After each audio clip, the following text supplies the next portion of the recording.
Well, hello and good day wherever you may be. I'm very pleased that you're able to join me for today's webinar on running Oracle databases in containers using Docker. So very quickly about me, I'm a principal consultant with Viscosity North America. I have about 25 years background with Oracle as a developer, a DBA, and reliability engineer. I enjoy working with rack and engineered systems, and I spent several years in an operations and DevOps role, building out automation and infrastructure as code. I work for Viscosity, and our expertise and service offerings span three pillars: data, applications, and infrastructure. In addition to professional services within these three key areas, we do everything from training to managed services, as you can see across the bottom. If you'd like some more information about Viscosity's consulting services and the technical training we offer, drop us an email at hello@viscosityna.com, and be sure to check out our events page for some upcoming webinars that we have. All right, so into the presentation. If you know me, if you've worked with me, you know that my solution to pretty much anything database related is to run it in Docker, but that was not always the case.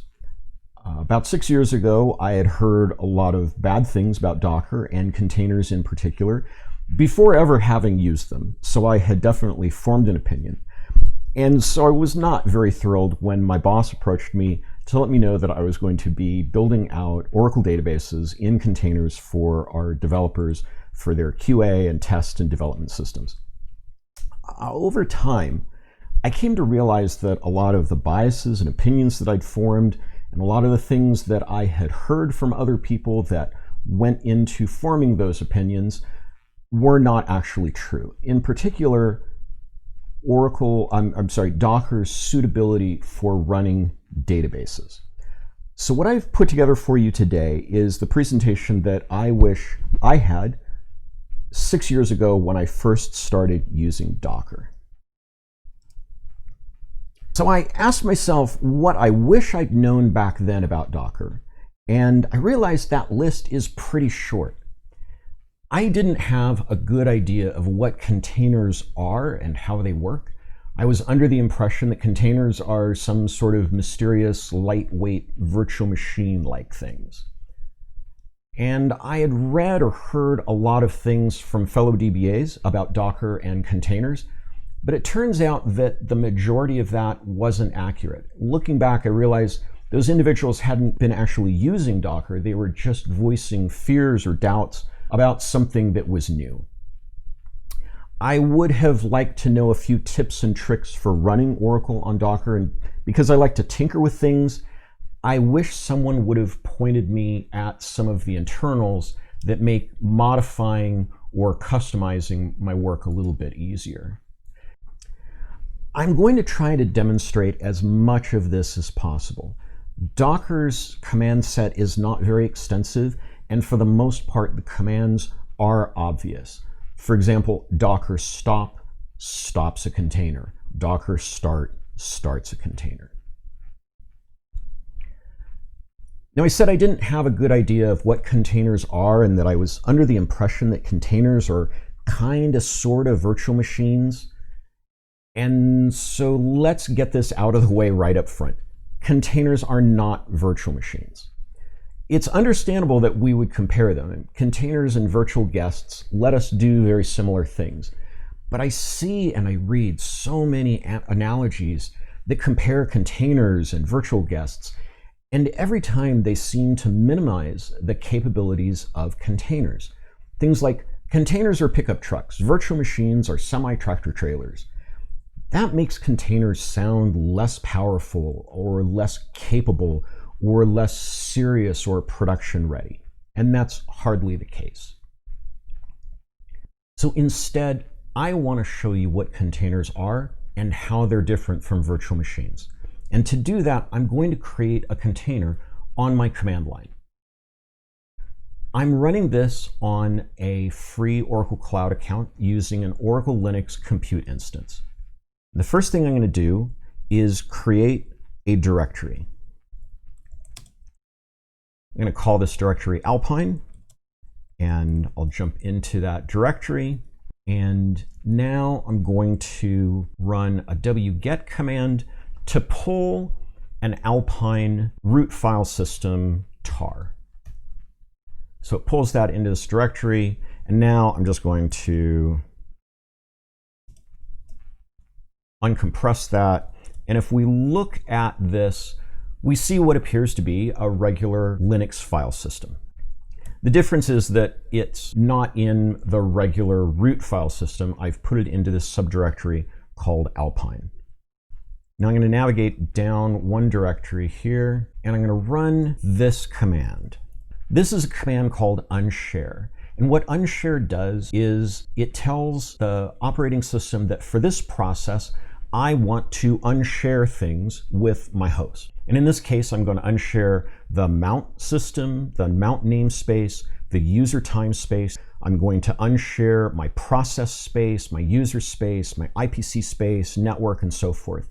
And then I'm going to change the root directory of this process to this Docker Alpine subdirectory within my host, and I'm going to run the bin ash shell. And when I hit enter, you see that I get a different prompt.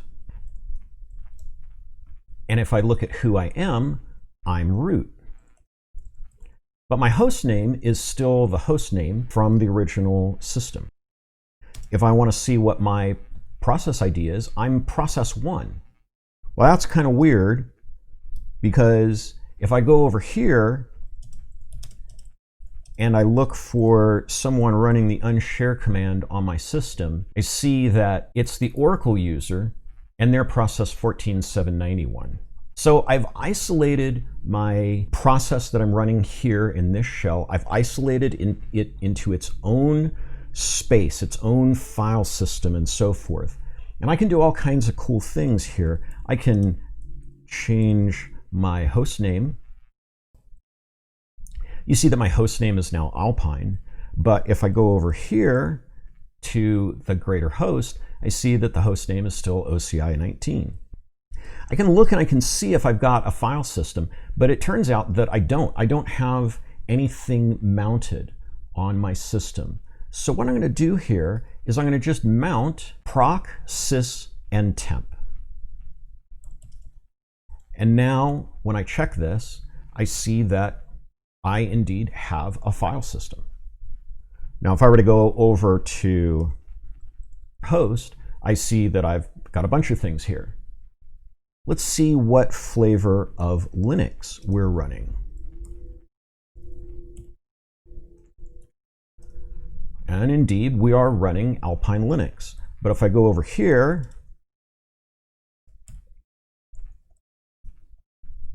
I'm running Oracle Linux 7. So what I've been able to do here is create this isolated, protected process on my server that doesn't show up the way that other processes do. What's going on inside that process is isolated and protected from the host, and what's taking place on the host is isolated and protected from this process. What I've done here is I've created a container. Now, a big difference between containers and virtual machines is that containers have no virtualization. They don't have a hypervisor. They're native Linux system constructs, and they've been around for years, much longer than Docker has. What Docker did, and the way that Docker is associated with containers, is that Docker developed a set of tools that make building, running, and managing containers easy. Now, this example was obviously watered down, but it does illustrate a couple of things. I downloaded an Alpine Linux file system, and in Docker, we would call that an image. It's not unlike a gold image, a snapshot, or if you're familiar with Vagrant, not unlike a Vagrant box. It's just a gold image that we use to establish a starting point for a container so that every container we run starts from that reference point. Now, the process that I started using unshare, that's a container. It's a running process on a host. And from inside that process, it looks like an Alpine distribution. I could run things within that, and it would think that it was running in Alpine. but it's sharing a kernel with the host, so it's not a complete Linux operating system. If you're curious and you want to know more about Docker's internals and how Docker isolates and protects processes, you can take a look at these two examples for building containers from scratch at your command line. I also have a YouTube channel with some videos that demonstrate some of the undercover Docker features. I've got some examples of running Oracle Docker and some demos there as well. Just search for Oracle Sean on YouTube. Since containers share the host's kernel, containers have no initialization or boot cycle, so they start extremely fast, orders of magnitude faster than a virtual machine. So let's take a look real quickly at starting up containers.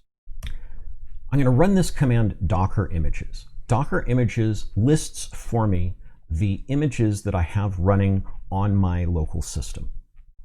We see here that I've got 3 Oracle database images with different tags, and the tags in this case represent the version. So I've got 12.1, 12.2, and 19.3. Let's say, for argument's sake, that I want to run an Oracle Linux 8 container. Well, I don't have an Oracle Linux 8 image on my system, so I'm going to need to go out and get it. And conveniently, Docker provides the ability to grab an image from the Docker repository and build a container all in one step. So I'm going to run this command, docker run. This -it flag tells Docker that I want to run an interactive terminal mode. So I'll get a TTY, or I'll get a shell when it completes when it finishes running. I get this name flag, so I'm going to give the container a meaningful name. And then this is the image. So I'm telling it I want Oracle Linux, just like I have Oracle Linux up here. But this time, instead of 7 Slim, I want version 8. I'm going to go ahead and run this command, and we'll see how fast Docker is. It discovers that I don't have the image, so it's going to go out and pull that image down from the repo, 136 meg. It'll download that, uncompress the tarball, and drop me into a command prompt. And now, when I'm in this container, I can see that this is a Red Hat Enterprise Linux, and that I'm the root user.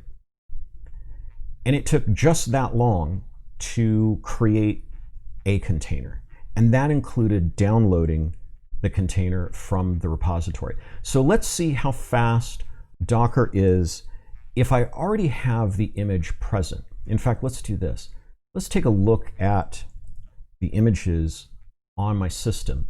And now you see that I have this Oracle Linux 8 image available.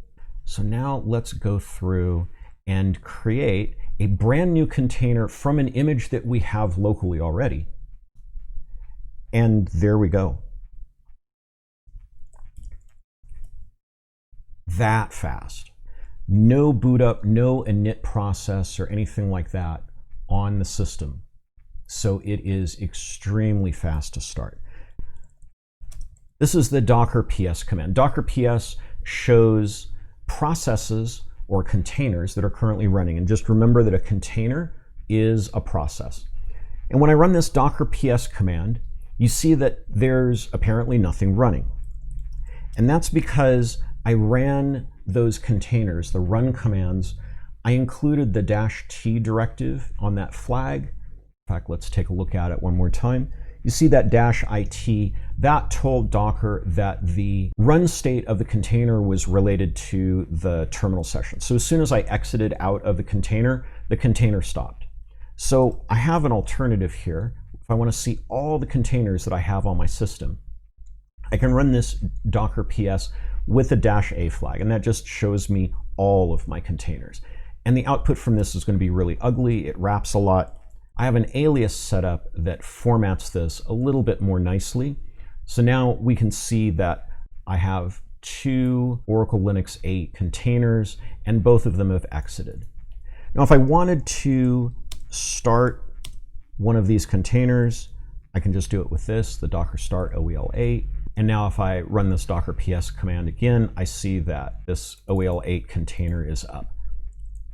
And just so you're not seeing or not thinking that I'm doing anything magical, this is all that command does. It just formats the string with a little Go template.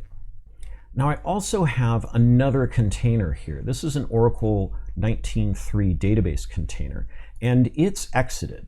I want to show you how quickly Docker starts an Oracle database. I'm going to string two commands here, the docker start command to start this container called O193, and I'm going to add a docker logs command. Docker logs shows me the output of the Docker log for a particular container, and the -f flag just follows the log.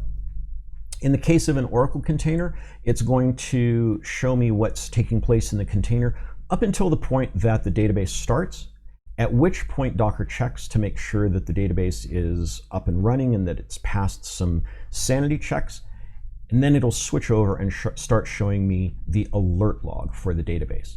So let's take a look how quickly the database starts. That was the listener. It's connected to the instance. It's starting it.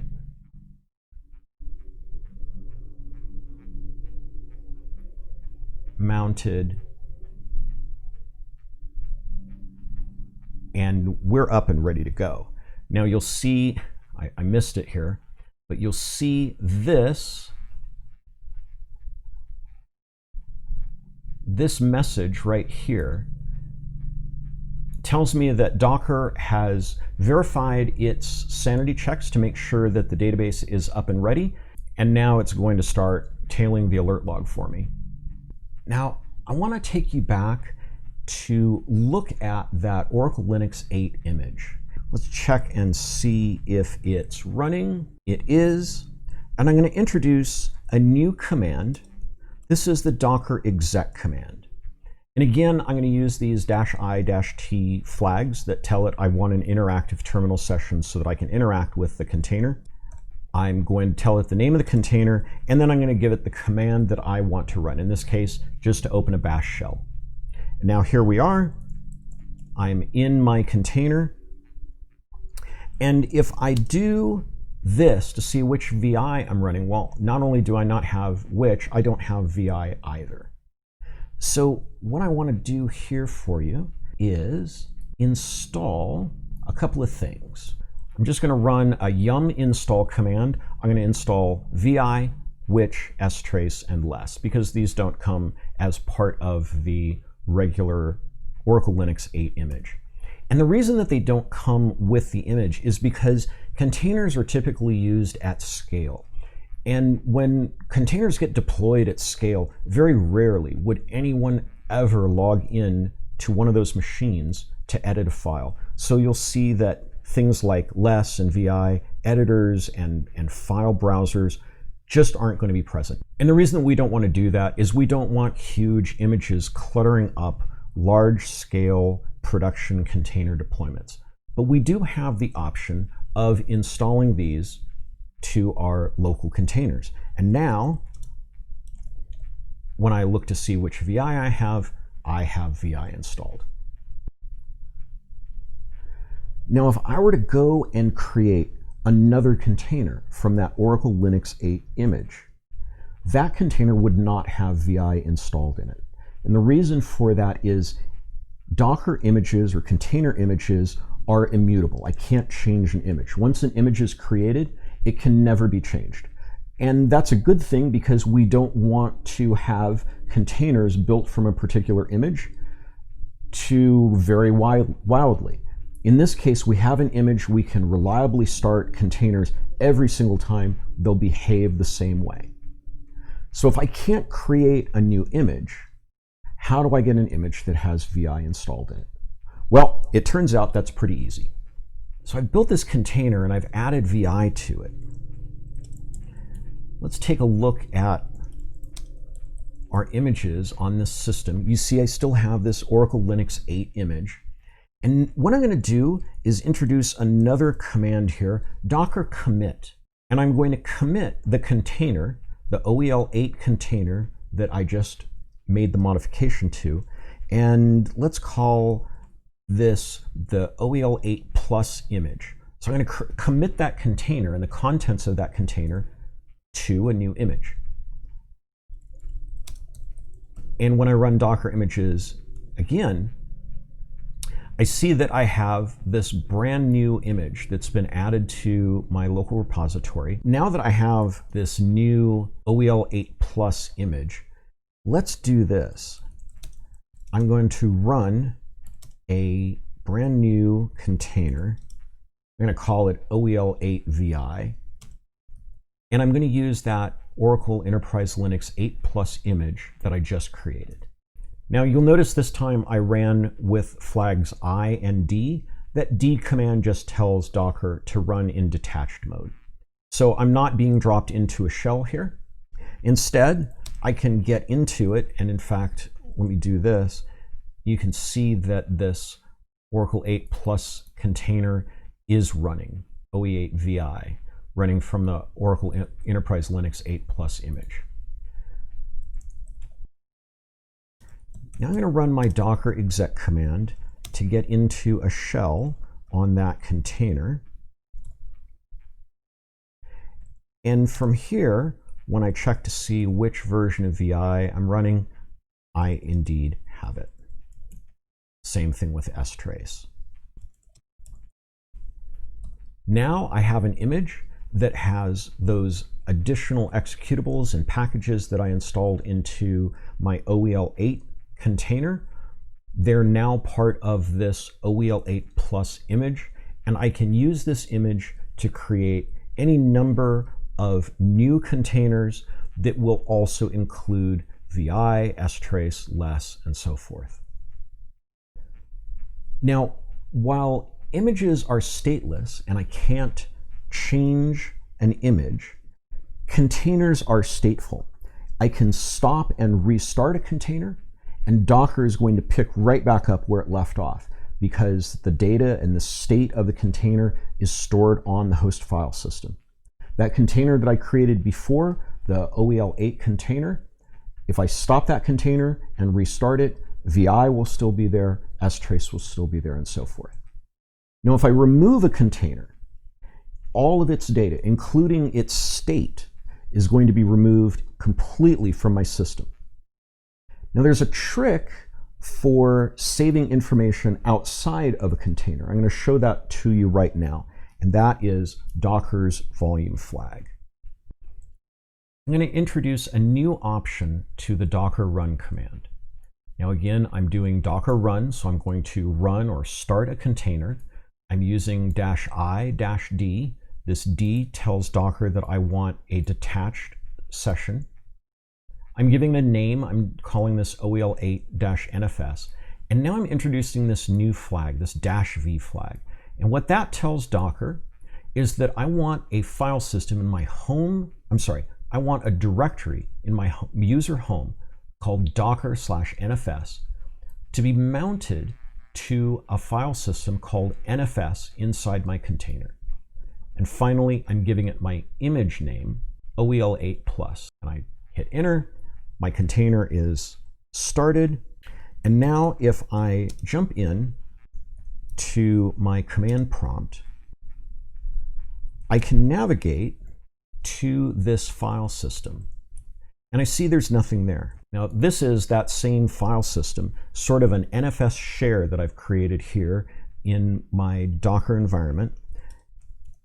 And you see that there's nothing there. If I touch a file, I see that file is created, and I see that file created on my local host as well.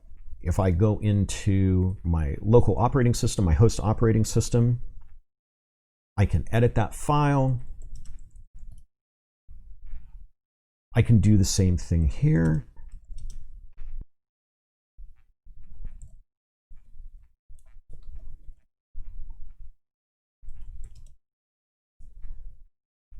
And in this way, I can share files back and forth, and I can store files from my container on my host operating system.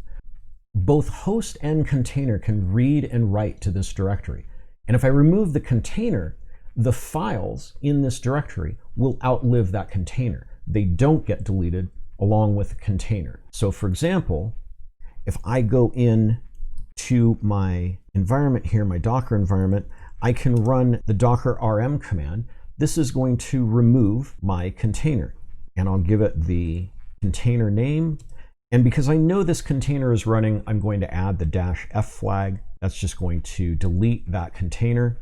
If I go over here and run this formatted docker ps command, I see that my docker, my OEL8 NFS container is gone.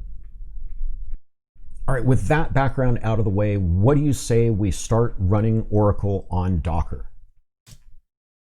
The first thing you want to do is download the Docker desktop for Windows or Mac and install it, or if you're running Linux, install the Docker engine. These are free downloads. You don't need to pay anything for them.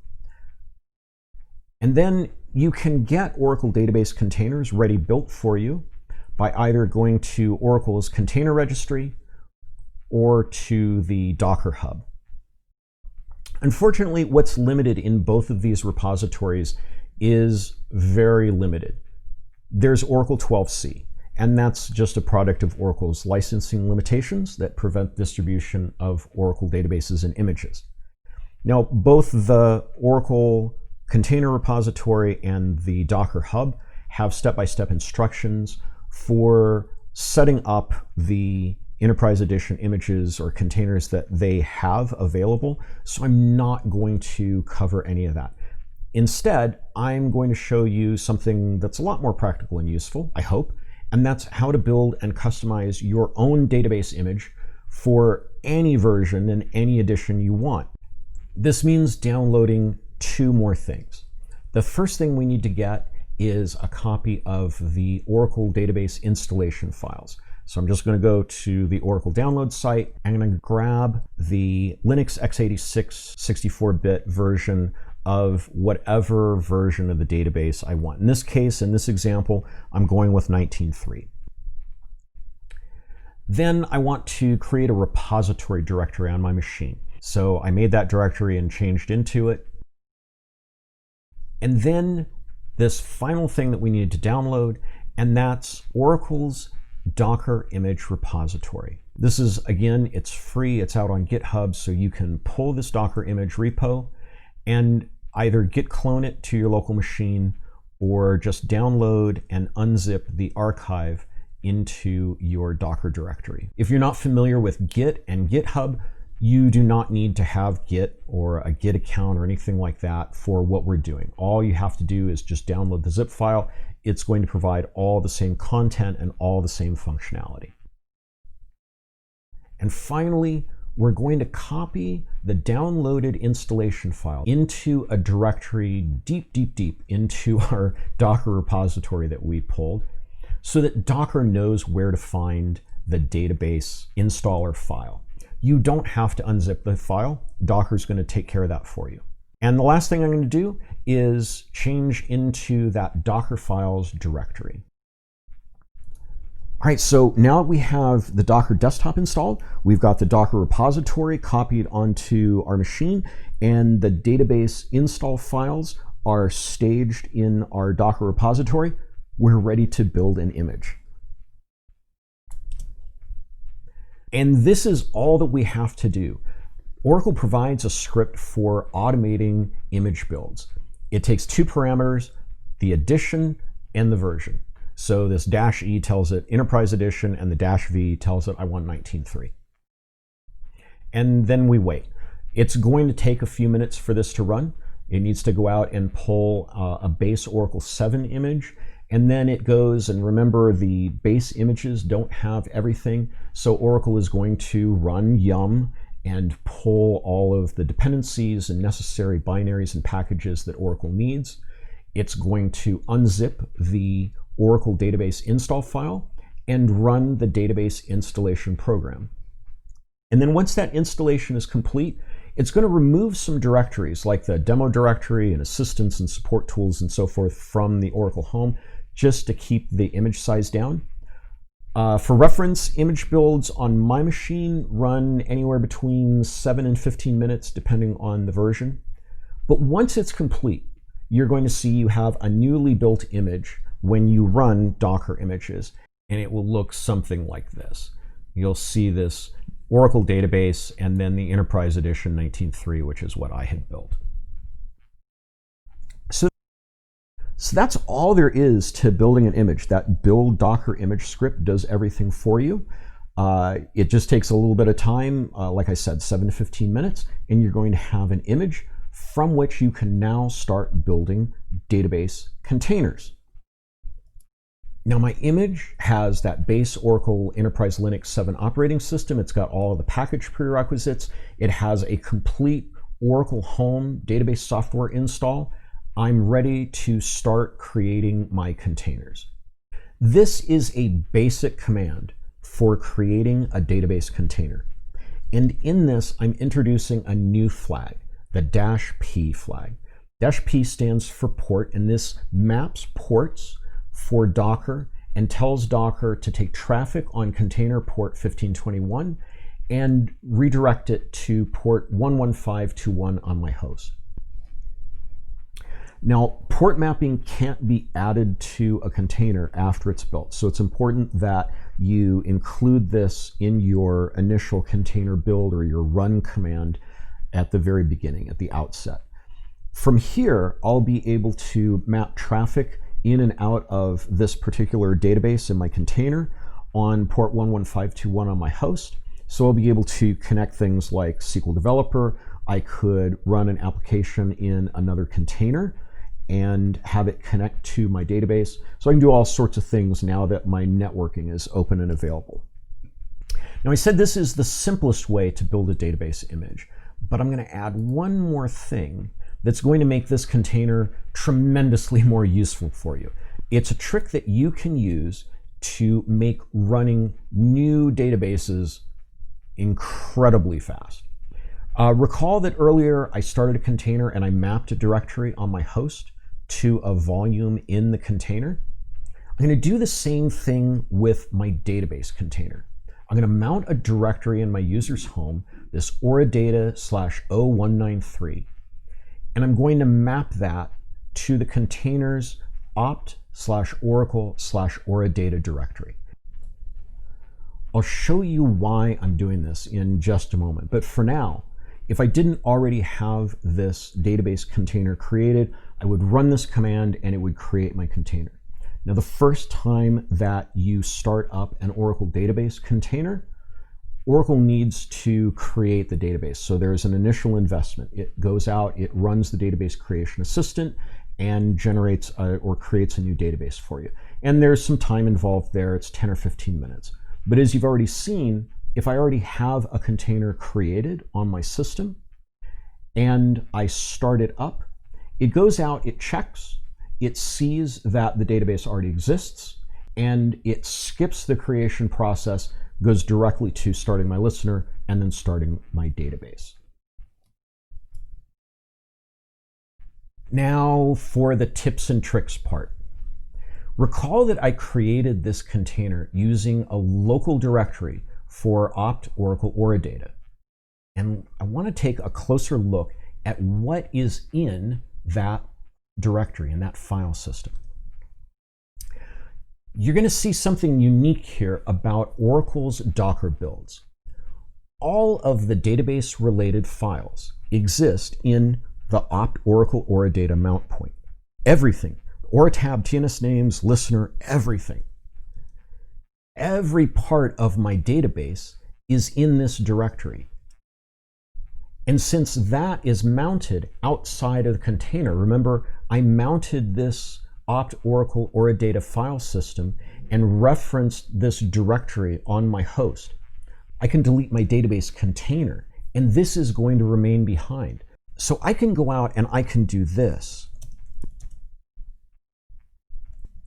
I can remove this O193 container, and I can force that. I know that it's running, so I'm going to force that.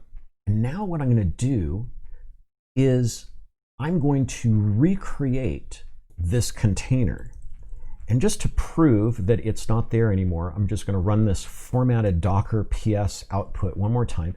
And you can see that I do not have an O193 database. Now I'm going to run the same command that I ran before to initially create this database. And then I'm just going to attach this docker logs command so that I can see the output of my alert log and my database activity as it runs.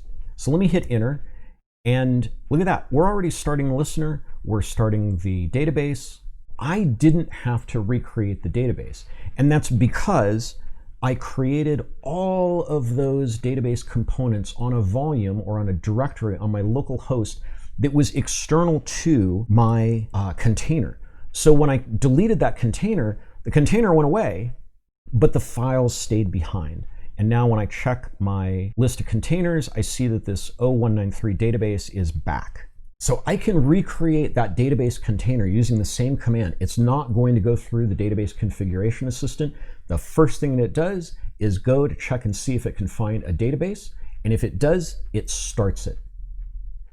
Any container can mount this host directory. And if it's an Oracle container, it will discover the database files and just start up. Now, I can take advantage of this in another way. When I first create an Oracle database, I have a pristine database. All of my data files, all of the configuration files, everything is as it was at the moment that the database creation assistant completed. So that file system, that opt Oracle or data file system, that's a gold image of a database. I have a database image that I can use to create a container, and now I have an image of the data as well. So I can do this. I can copy the contents of that directory. This is just a small modification of what I ran before. I'm giving this container a different name. I'm calling it clone. I'm giving it a different port mapping on my host, and I'm changing the directory. So instead of mounting that 0193 directory, I'm mounting this Oradata clone directory to my Oradata file system inside my container. And now if I run this command and then tail the log output from a brand new container, this container did not exist before, it doesn't have a database associated with it, I hit enter and I go straight to my listener start and my database start. And the reason for that is because that data is a gold image of an Oracle Docker database. All I have to do is create one database the very first time, and I can use that gold image of my data to create new 19C or 12C, whatever version of database I want. I can use that to create databases almost instantaneously.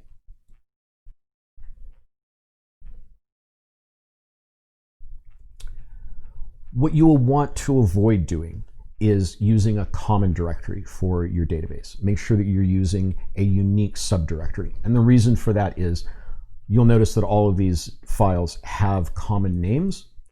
So if you have multiple databases running and they're all referencing the same files in the same directory, you're going to have multiple databases trying to write to system.dbf, your control files, and so forth. And that'll be bad.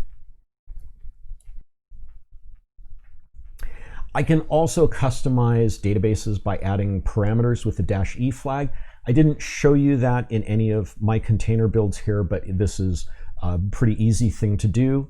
You can specify one or more of these -e flags followed by a parameter and value.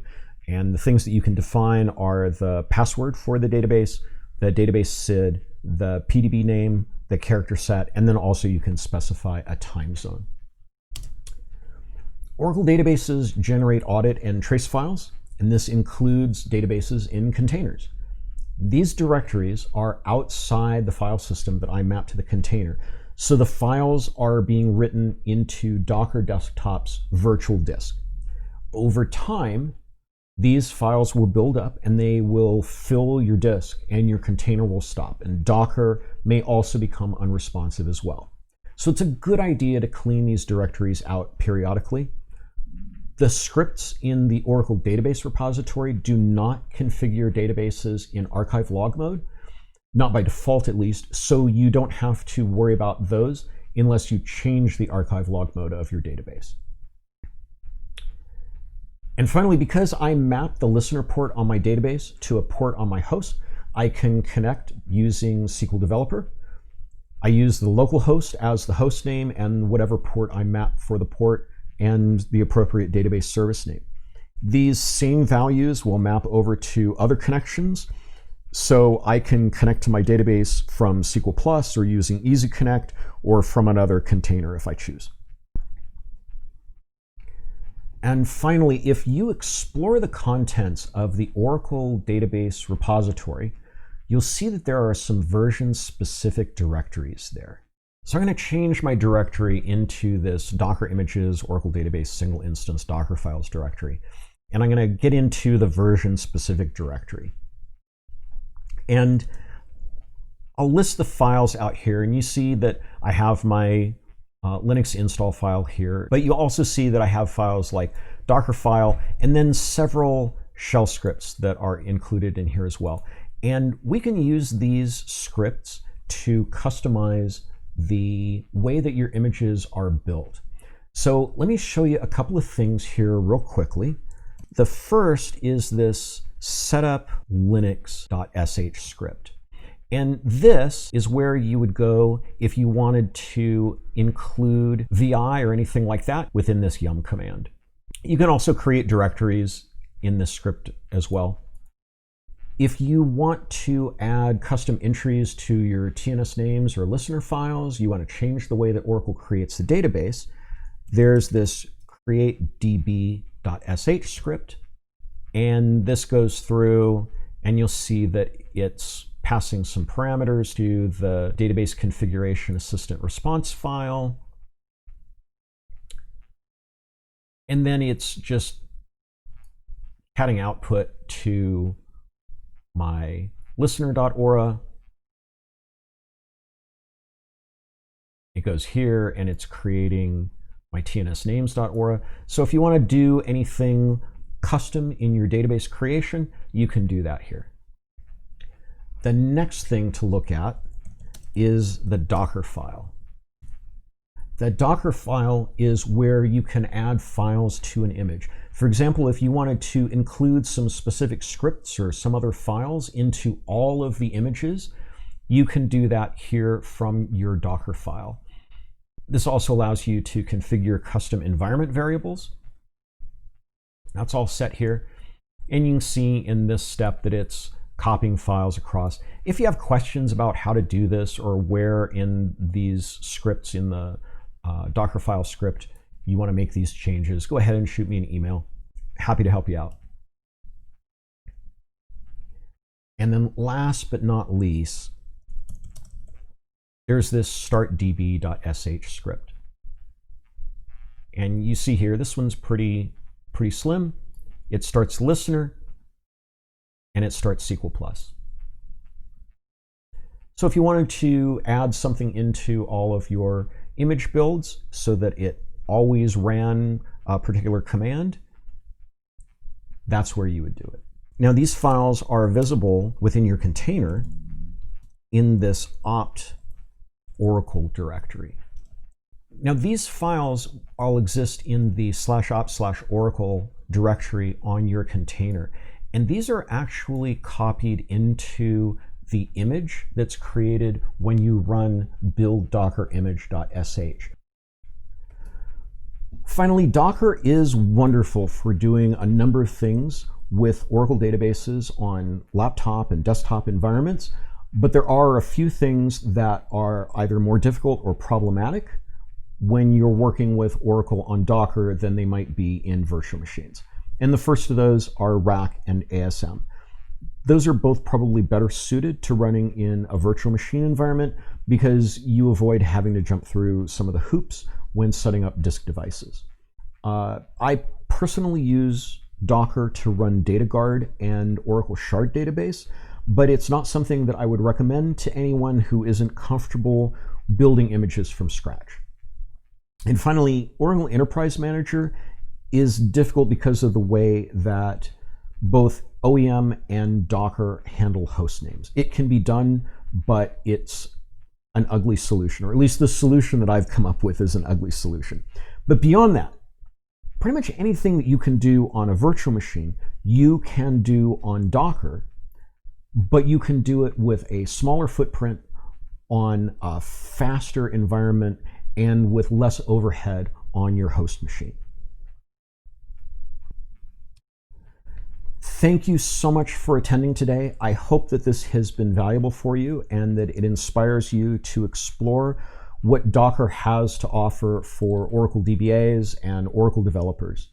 If you do have questions on your personal Docker journey, please feel free to reach out to me through any of these channels. I will do my absolute best to help you.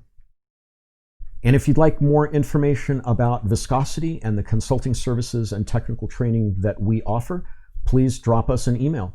And be sure to check out our events page for upcoming webinars.